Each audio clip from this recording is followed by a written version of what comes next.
Assalamualaikum warahmatullahi wabarakatuh. Om Swastiastu, Namo Buddhaya, salam kebajikan, salam sejahtera untuk kita semua. Yang terhormat, Bapak Prof. Dr. Insinyur Soeherman, STMT selaku dosen pengampu dari mata kuliah Proses Industri Kimia.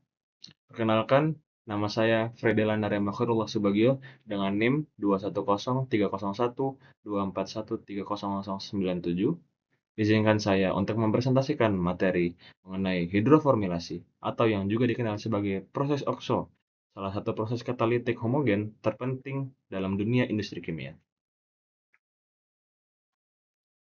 Seperti yang terlihat pada slide, reaksi dasarnya itu melibatkan penambahan CO dan H2 ke dalam olefin untuk menghasilkan aldehida.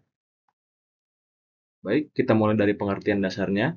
Hidroformilasi adalah reaksi penambahan gugus formil, yaitu gugus CHO, dan atom hidrogen ke dalam ikatan rangkap karbon-karbon dari satu olefin linear.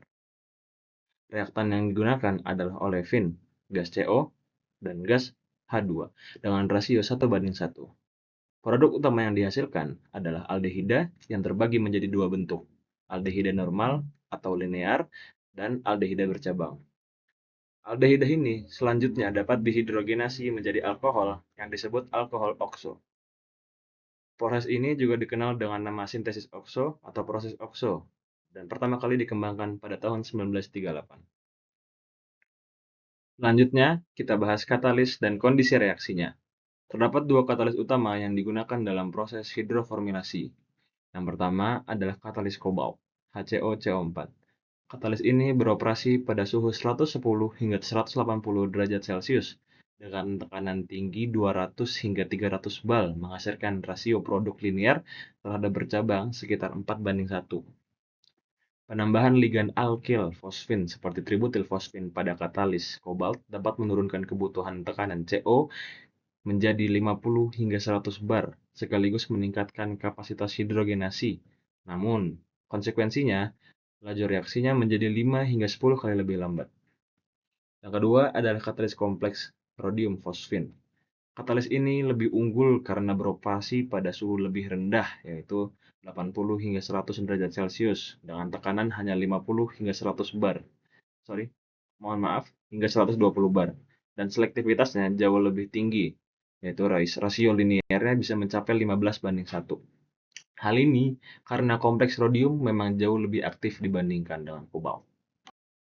Berikutnya, kita lihat bagaimana mekanisme reaksinya secara singkat. Proses ini berlangsung dalam 4 tahap. Tahap pertama, olefin dicampur dengan CO dan H2 bersama katalis homogen.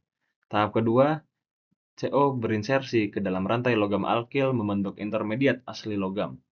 Tahap ketiga, terjadi hidrogenolis di mana H2 memutus ikatan asli logam sehingga menghasilkan aldehida.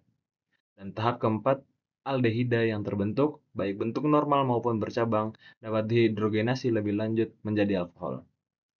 Terkait selektivitas, dengan katalis kobalt, rasio N/iso sekitar 4:1, sedangkan dengan rhodium bisa mencapai 15:1, artinya produk linear jauh lebih dominan.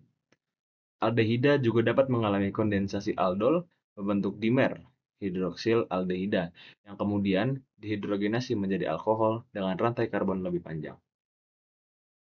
Terakhir, kita lihat aplikasi nyata dari proses ini di dunia industri. Pertama, alkohol okso rantai panjang digunakan untuk memproduksi plasticizer, khususnya diester asam ftalat yang merupakan komponen utama dalam industri plastik PVC.